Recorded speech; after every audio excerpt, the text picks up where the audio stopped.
ओम शांति। ओम शांति। ओम शांति। बिल्कुल रिलैक्स होकर बैठे, बुद्धि को चारों तरफ से हटाकर पूरा ध्यान भ्रिकुटी के मध्य में। ये मुझ आत्मा का निवास स्थान है। मैं आत्मा इन कर्मेंद्रियों की मालिक हूँ। मैं आत्मा इस शरीर की मालिक हूँ। अभी मैं आत्मा अपने परम पिता परमात्मा के महावाक्य सुनूंगी। ओम शांति। आज 31 दिसंबर 2020 बाबा के महावाक्य हैं। पहले सुनते हैं मुरली का सार। मीठे बच्चे, तुम्हारी यह ईश्वरीय मिशन है। तुम सबको ईश्वर का बनाकर उन्हें बेहद का वर्षा दिलाते हो।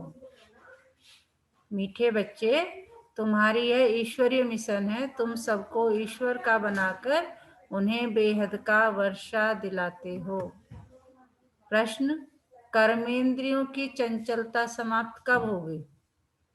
प्रश्न है, कर्मेंद्रियों की चंचलता समाप्त कब होगी?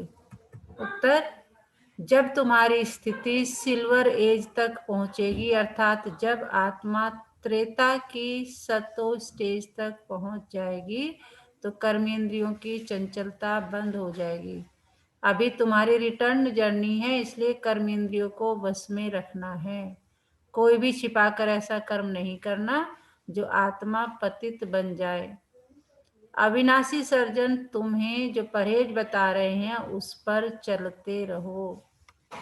तो बाबा ने बता दिया कि जैसे ही तुम्हारी स्थिति सिल्वर एज तक पहुंचेगी तो कर्मेंद्रियों की चंचलता बंद हो जाएगी। और अभी हमारी रिटर्न जर्नी है, इसलिए कर्मेंद्रियों को वश में रखना है। कोई भी छिपाकर ऐसा कर्म नहीं करना जो आत्मा पतित बन जाए। अविनाशी सर्जन तुम्हें जो परहेज बता रहे हैं उस पर चलते रहो।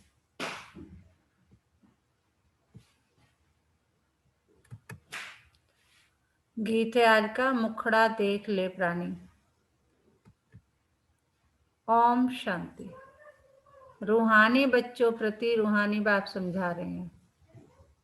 रूहानी बच्चों प्रति रूहानी बाप समझा रहे हैं। न सिर्फ तुम बच्चों को, जो भी रूहानी बच्चे प्रजापिता ब्रह्मा मुख वंशावली है वह जानते हैं।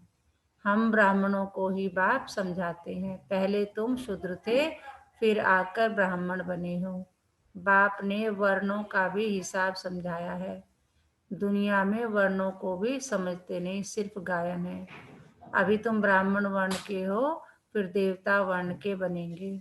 विचार करो, यह बात राइट है। जज योरसेल्फ। बाबा कह रहे हैं अपने आप को जज करो। हमारी बात सुनो और भेंट करो। शास्त्र जो जन्म जन्मांतर सुने हैं और जो ज्ञान सागर बाप समझाते हैं उनकी भेंट करो। राइट क्या है? ब्राह्मण धर्म अथवा कुल बिल्कुल भूले हुए हैं। तुम्हारे पास विराट रूप का चित्र राइट बना हुआ है, इस पर समझाया जाता है। बाकी इतनी भुजाओं वाले चित्र जो बनाए हैं और देवियों को हथियार आदि बैठ दी है वह सब है रॉन्ग। यह भक्ति मार्ग के चित्र हैं। इन आंखों से सब देखते हैं परंतु समझते नहीं।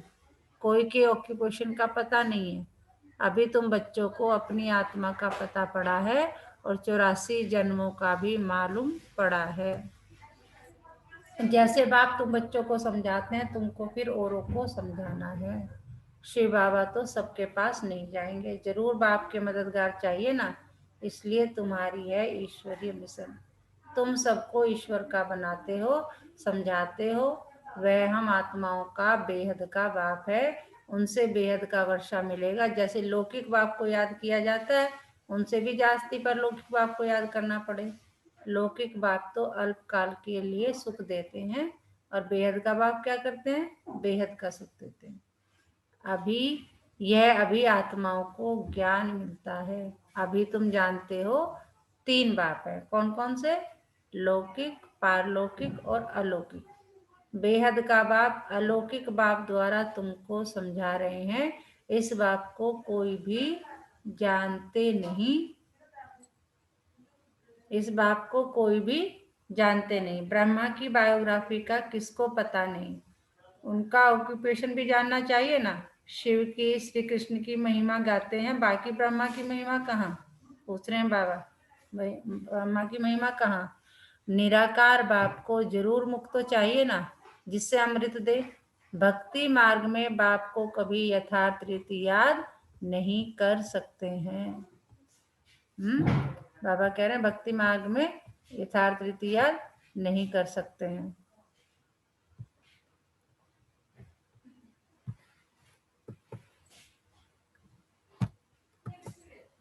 अभी तुम जानते हो, समझते हो, शिव बाबा का रथ यह है।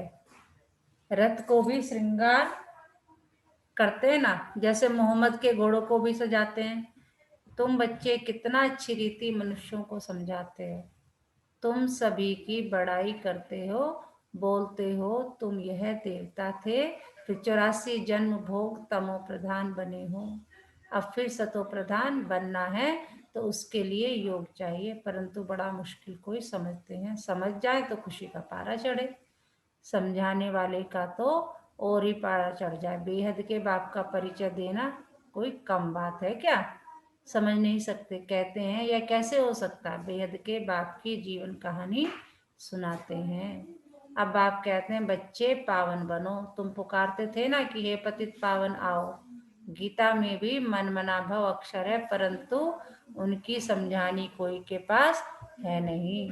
बाबा कह रहे हैं कि मन मन भव अक्षर का समझ नहीं है।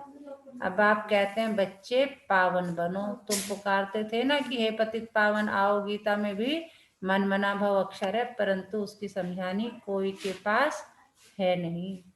बाप आत्मा का ज्ञान भी कितना क्लियर कर समझाते हैं, कोई शास्त्र में यह बातें है नहीं।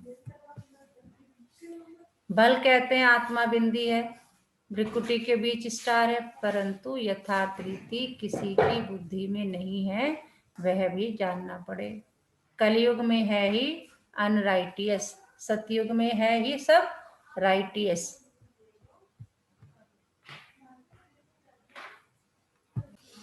तो बाबा कह रहे हैं कलयुग में है ही अनराइटियस, सतयुग में है सब राइटियस। भक्ति मार्ग में मनुष्य समझते हैं यह सब ईश्वर से मिलने के रास्ते हैं, इसलिए तुम पहले फॉर्म भराते हो। यहाँ क्यों आए हो? इससे भी तुमको बेहद के बाप का परिचय देना है। पूछते हो आत्मा का बाप कौन? सर्वव्यापी कहने से तो कोई अर्थ ही नहीं निकलता। सबका बाप कौन, यह है मुख्य बात। अपने अपने घर में भी तुम समझा सकते हो। एक दो मुख्य चित्र जैसे सीढ़ी, त्रिमूर्ति, झाड़, ये बहुत जरूरी है। बाबा कह रहे ये चित्र जो हैं ये बहुत जरूरी है ज्ञान को समझाने के लिए। झाड़ से क्या होता है, सब धर्म वाले समझ सकते हैं कि हमारा धर्म कब शुरू हुआ, हम इस हिसाब से स्वर्ग में जा सकते हैं। जो आते ही पीछे हैं वह तो स्वर्ग में जा नहीं सके, बाकी शांति धाम में जा सकेंगे। झाड़ से भी बहुत क्लियर होता है। जो जो धर्म पीछे आए हैं उन्हों की आत्माएं जरूर ऊपर में जाए विराजमान होगी। तुम्हारी बुद्धि में सारा फाउंडेशन लगाया जाता है। बाप कहते हैं आदि सनातन देवी देवता धर्म का सैंपलिंग तो लगा, फिर झाड़ के पत्ते भी तुमको बनाने हैं। पत्ते बगैर तो झाड़ होता नहीं। बाबा क्या कह रहे हैं, झाड़ का मतलब वृक्ष पत्ता ही है, तो उस पत्ते के बगैर झाड़ होता नहीं। इसलिए बाबा पुरुषार्थ कराते रहते हैं आप समान बनाने के लिए। और धर्म वालों को पत्ते नहीं बनाने पड़ते हैं, वह तो ऊपर से आते हैं, फाउंडेशन लगाते हैं, फिर पत्ते पीछे ऊपर से आते जाते हैं। तुम फिर झाड़ की वृद्धि के लिए यह प्रदर्शनी आदि करते हो। प्रदर्शनी क्यों लगाते हैं?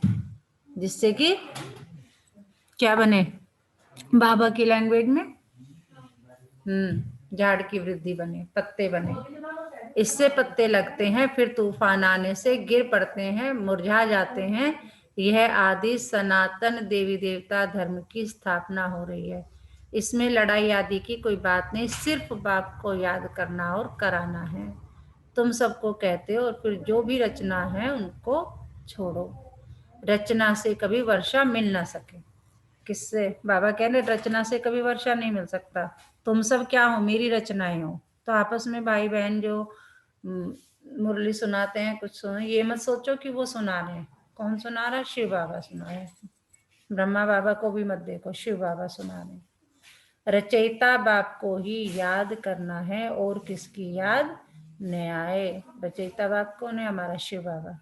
बाप का बनकर ज्ञान में आकर फिर अगर कोई ऐसा काम करते हैं तो उसका बोझा सिर पर बहुत चढ़ता है। बाप कह रहे अगर बाप का बनने के बाद कोई गड़बड़ करते हो तो उसका बोझा बहुत चढ़ता है ना।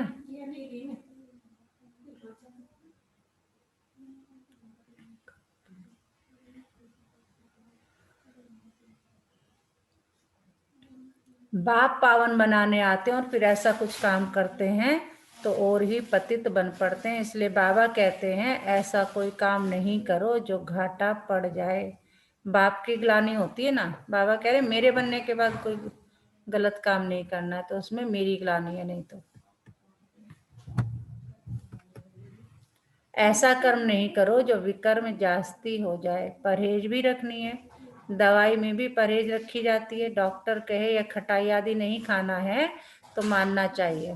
कितने अच्छे एग्जाम्पल से बाबा समझा रहा। देखो अगर कोई बीमारी हो जाती है तो डॉक्टर क्या कहता है, ये दवाई खाओ, ये खाओ, लेकिन इसके साथ परहेज बता देते, खटाई नहीं खाना है, चावल नहीं खाने हैं। तो बाबा कह रहे तो मानना चाहिए। कर्मेंद्रियों को वश करना पड़ता है। अगर छिपा कर खाते रहेंगे तो फिर दवाई का असर नहीं होगा। जैसे बाबा ने कहा डॉक्टर देता है ना दवाई और कहता है दही नहीं खानी, चावल नहीं खाना, खट्टा नहीं खाना, और हम फिर भी खाते रहते हैं तो उससे क्या होता है? दवाई का असर नहीं होगा। इसको कहा जाता है आस्तिक। बाप भी शिक्षा देते हैं यह नहीं करो। सर्जन है ना बाबा, हमारा क्या है?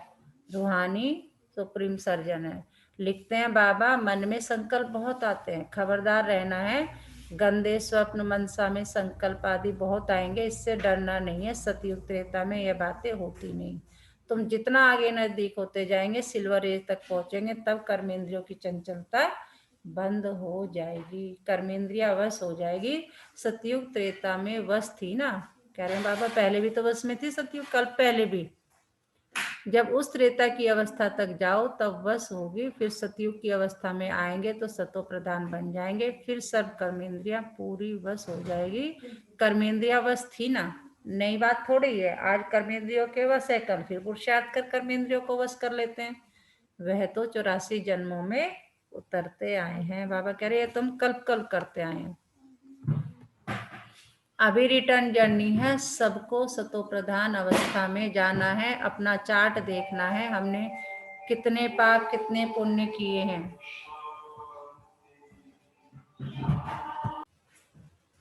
तो बाबा कहते हैं बाप को याद करते करते आयरन एज से सिल्वर एज तक पहुंच जाएंगे तो कर्मेंद्रियां वश हो जाएगी। फिर तुमको महसूस होगा अभी कोई तूफान नहीं आते हैं, वह भी अवस्था आएगी। बाबा कह रहे ऐसी अवस्था का मतलब क्या है?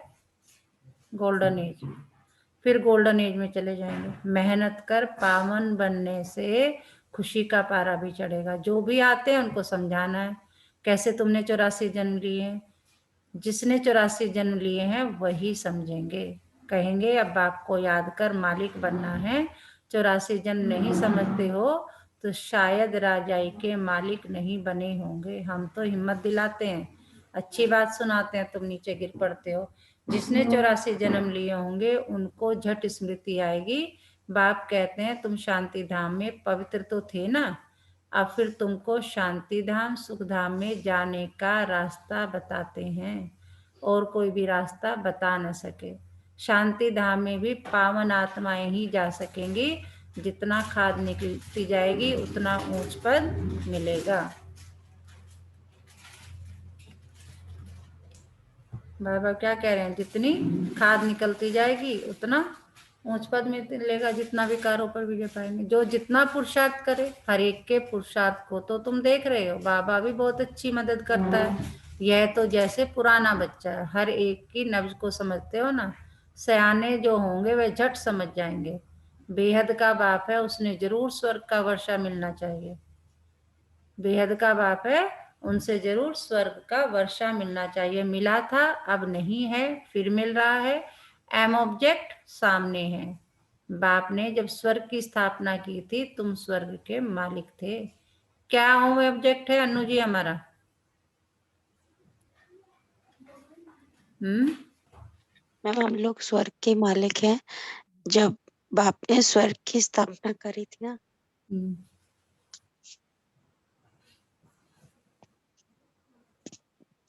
आवाज नहीं आ रही आपकी। अब आ रही है आपको मेरी आवाज? हाँ भी ठीक है।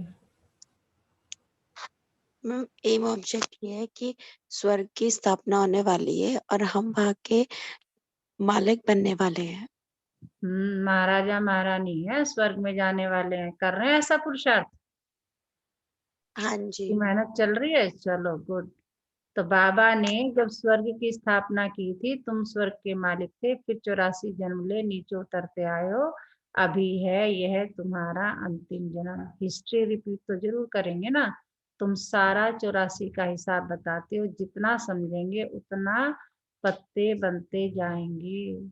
तुम तो बहुतों को आप समान बनाते हो ना। तुम कहेंगे हम आए हैं सारे विश्व को माया की जंजीरों से छुड़ाने। बाप कहते हैं मैं सबको रावण से छुड़ाने आता हूँ। हम बच्चे भी समझ तुम बच्चे भी समझते हो, बाप ज्ञान का सागर है। तुम भी ज्ञान प्राप्त कर मास्टर ज्ञान सागर बनते हो ना। ज्ञान अलग है, भक्ति अलग है। तुम जानते हो भारत का प्राचीन राजयोग बाप ही सिखलाते हैं, कोई मनुष्य सिखला नहीं सकते। परंतु यह बात सबको कैसे बताएं? यहाँ तो असुरों के विघ्न भी बहुत पड़ते हैं। आगे तो समझते थे, शायद कोई किचड़ा डालते हैं, अभी समझते हो यह विघ्न कैसे डलते हैं।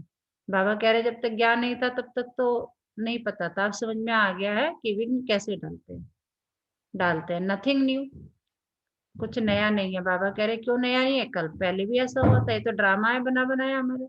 कल्प पहले भी यह हुआ था, तुम्हारी बुद्धि में यह सारा चक्र फिरता रहता है। बाबा हमको सृष्टि के आदि मध्य अंत करा समझा रहे हैं। बाबा हमको लाइट हाउस का भी टाइटल देते हैं। एक आंख में मुक्ति धाम, दूसरी आंख में जीवन मुक्ति धाम। तुमको शांति धाम में जाकर फिर सुख धाम में आना है, यह है ही दुख धाम। बाबा कहते हैं इन आंखों से जो कुछ तुम देखते हो उनको भूलो, अपने शांति धाम को याद करो। आत्मा को अपने बाप को याद करना है। इसको ही अव्यभिचारी योग कहा जाता है। ज्ञान भी एक से ही सुनना है, वह है अव्यभिचारी ज्ञान। याद भी एक को करो, मेरा तो एक दूसरा ना कोई। कौन है मेरा तो एक दूसरा ना कोई? कौन है हमारा एक? लवी जी? मैम शिव बाबा। शिव बाबा। तो मेरा तो एक दूसरा न कोई। जब तक अपने को आत्मा निश्चय नहीं करेंगे तब तक एक की याद आएगी नहीं। आत्मा कहती है मैं तो एक बाबा की ही बनूंगी, मुझे जाना है बाबा के पास। यह शरीर तो पुराना जड़जड़ी भूत है, इनमें भी ममत्व नहीं रखना है। किसमें ममत्व नहीं रखना है लवी जी? शरीर में। ममत्व का मतलब उससे मोह नहीं करना है, अपने को आत्मा समझ कर बैठना है। यह ज्ञान की बात है। ऐसे नहीं कि शरीर की संभाल नहीं करनी है। बाबा ये भी समझा रहे हैं, ऐसे नहीं कि शरीर को छोड़ दो कि इसका तो कोई काम नहीं। ये तो आत्मा निवास करती है इसमें। तो शरीर जिसमें आत्मा अपना पार्ट बजा रही है उसका तो ख्याल रखना है ना। जैसे हम गाड़ी में बैठ के जा रहे हैं तो गाड़ी को तो ध्यान रखेंगे ना। आत्मा हम कौन है? ड्राइवर है इस शरीर को चलाने वाले। सबको पता है ये बात, जिसने हम सब 7 दिन का कोर्स करके आए। अंदर में समझना है यह पुरानी खाल है। बाबा कह रहे ऐसी नहीं कि शरीर की संभाल नहीं करनी है। क्या समझना है? अंदर में समझना है यह पुरानी खाल है, इनको तो अब छोड़ना है। तुम्हारा है बेहद का सन्यास। वह तो जंगल में चले जाते हैं, किन की बात कर रहे हैं? सन्यासियों की, कि वो तो जंगल में चले जाते हैं। तुमको घर में रहते याद में रहना है। याद में रहते रहते तुम भी शरीर छोड़ सकते हो, कहाँ भी हो तुम बाप को याद करो, याद में रहेंगे, सुदर्शन चक्रधारी बनेंगे तो कहाँ भी रहते तुम ऊंच पद पा लेंगे। कहीं भी रहो, घर गृहस्थ में रहते, बाबा कहते हैं ना, कहीं भी रहो, काम पे रहो तो तुम ऊंच पद पार कर लोगे मुझे याद करते हुए। जितना इंडिविजुअल मेहनत करेंगे उतना पद पाएंगे। घर में रहते भी याद की यात्रा में रहना है। अभी फाइनल रिजल्ट में थोड़ा टाइम पड़ा है, फिर नई दुनिया भी तैयार चाहिए ना। अभी कर्मातीत अवस्था हो जाए तो सूक्ष्म तन में रहना पड़े। बाबा कह रहे अभी हो जाए तो सूक्ष्म तन में रहना पड़ेगा, कर्मातीत अवस्था होते ही। सूक्ष्म तन में रहकर भी फिर जन्म लेना पड़ता है। आगे चलकर तुमको सब साक्षात्कार होगा। बाबा कह रहे आगे सब पता चलता चला जाएगा। अच्छा, तो बाबा पूछ रहे अच्छा लगा? मीठे मीठे सिकिल दे बच्चों प्रति माता पिता बाप दादा का याद प्यार और गुड मॉर्निंग। रूहानी बाप की रूहानी बच्चों को नमस्ते। हम रूहानी बच्चों की रूहानी माता पिता बाप दादा को याद प्यार और गुड मॉर्निंग। नमस्ते बाबा, नमस्ते। शुक्रिया बाबा, शुक्रिया। हमें अपना बनाने के लिए, हमें रोज पढ़ाने के लिए, हमें पतित से पावन बनाने के लिए। तो किस नशे में रहना है पूरा दिन? वाह मेरा ड्रामा है, वाह मेरा बाबा, वाह ये ड्रामा, वाह मेरा भाग्य। तो वाह वाह के गुनगाने हैं, वाह वाह नहीं, वाह वाह बाबा कहता है। तो क्या सुनाया आज अन्नू जी? मैम शिव बाबा कहते हैं कि याद की यात्रा में रहना है। किसी भी स्थिति में रहो, कहीं भी रहो, आप मुझे याद करो, अपने आप को आत्मा समझो। जी हमें ये सब पता है कि हमारे 84 जन्म के बाद हमने खुद ही बाबा जी को याद किया है। बॉबी जी। मैम बाबा हमें ना किसी भी यात्रा पे जाने से पहले उस यात्रा की तैयारी करवा रहे हैं, वेरी है ना। और कह रहे हैं कि जितनी अच्छी तैयारी किसी करोगे भी यात्रा, कौन सी उतना यात्रा है तुम्हें वो? कष्ट कम मिलेगा। किसी भी यात्रा मीन्स हमें तो मैम पता है कोई। ये जो कौन सी ये जो यात्रा हमारा पूछ रहे 84 जन्मों का चक्र है ना, हैं? जी ये जो हमारी 84 जन्मों का चक्र है ये, और जी याद की यात्रा, जी जी। बाबा हमें ना इसमें रख के हम्म, और हमें तैयार कर रहे हैं। जी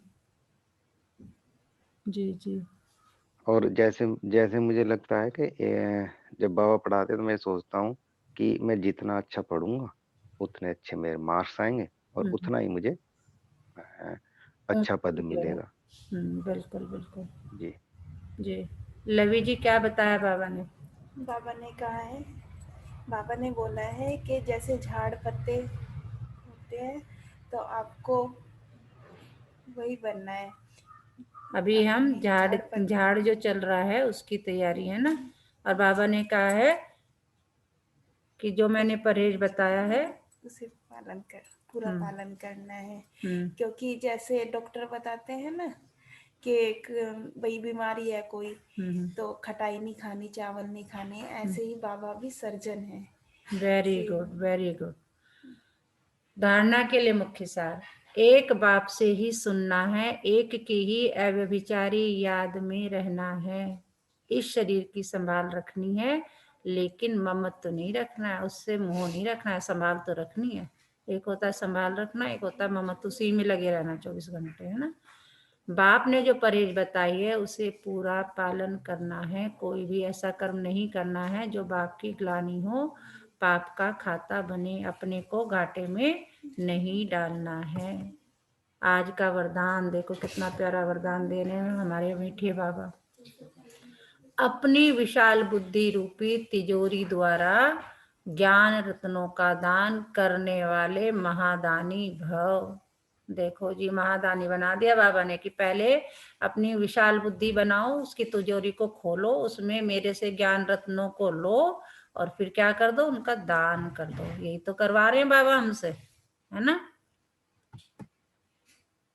बुद्धि सभी कर्मेंद्रियों में शिरोमणि गाई हुई है। कहते भी है ना कि कुछ भी कभी कभी सबके पास, मतलब कुछ लोगों के पास सब कुछ होता है, अच्छा घर, अच्छा मकान, मतलब भौतिकता में अगर हम बात करें, लेकिन फिर भी तो हम क्या मांगते हैं, फिर भी उल्टे सीधे काम कोई करता है तो हम कहते हैं भगवान इसे सद्बुद्धि दे। क्या कहते हैं? सद्बुद्धि दे। तो बुद्धि सभी कर्मेंद्रियों में शिरोमणि गाई हुई है। जो विशाल बुद्धि है अर्थात जिनकी बुद्धि शालीन है उनका मस्तक सदा चमकता है, क्योंकि बुद्धि रूपी तिजोरी में क्या भरा हुआ है? सारा ज्ञान भरा हुआ है। वे अपने बुद्धि रूपी तिजोरी से ज्ञान रत्नों का दान कर महादानी बन जाते हैं। तुम बुद्धि को सदा ज्ञान का भोजन देते रहो। बुद्धि अगर ज्ञान बल से भरपूर है तो प्रकृति को भी योग बल से ठीक कर लेती है। सर्वोत्तम बुद्धि वाले संपूर्ण ज्ञान से सर्वोत्तम कमाई कर बैकुंठ की बादशाही प्राप्त करते हैं। आज का स्लोगन क्या है? शक्ति स्वरूप स्थिति का अनुभव करना है तो संकल्पों की गति को धैर्यवत बनाओ। हमें ये फील करना शक्ति स्वरूप। हम योग कराते हैं ना बाबा, हमें सतरंगी योग कराते हैं तो उसमें शांत स्वरूप, शक्ति स्वरूप, आनंद स्वरूप। तो बाबा कह रहे हैं कि शक्ति स्वरूप स्थिति का अगर तुम्हें अनुभव करना है तो संकल्पों की गति को धैर्यवत बनाओ। अपने संकल्पों को चेक करो और उसे ठीक करो। अच्छे पॉजिटिव संकल्प तुम्हारे होने चाहिए और साधारण संकल्प भी नहीं होने चाहिए। आज का मीठा मोती, धरती पर छाया अंधियारा पुराना, नई रोशनी आई है रूहानी। धरती पर छाया अंधियारा पुराना, नई रोशनी आई है रूहानी। जो बीता है समय हो गई है वो पुराना। Happy new year. बाबा आज हैप्पी न्यू ईयर कह रहे हैं। धरती पर छाया अंधियारा पुराना, नई रोशनी आई है रूहानी। जो बीता समय हो गया है वो पुराना। और आज पूरा दिन किस समान में रहना है? मैं सर्वोत्तम बुद्धि वाली संपूर्ण ज्ञान से संपन्न आत्मा हूँ। तो लवी जी किस समान में रहना है? सर्वोत्तम बुद्धि वाली संपूर्ण ज्ञान से संपन्न आत्मा। हाँ जी, एक बार और बोलिए। मैं सर्वोत्तम बुद्धि वाली संपूर्ण ज्ञान से संपन्न आत्मा हूँ। बिल्कुल बिल्कुल। तो आज सारा दिन इसी समान में रहना है कि मैं सर्वोत्तम बुद्धि वाली संपूर्ण ज्ञान से संपन्न आत्मा हूँ। और आज बाबा मिलन है रात को, तो सबको पता है आज बाबा आ रहे हैं, तो सब पीस ऑफ माइंड पर देखेंगे बाबा मिलन को और योग में रहेंगे। जितना आज हो सकता है पूरा दिन लाइट खाएंगे, हल्का खाएंगे और शाम को सब फिर योग में मिलते हैं। मैम टाइमिंग क्या है? ओम लाइव होगा आज शाम को। अच्छा, ओम शांति।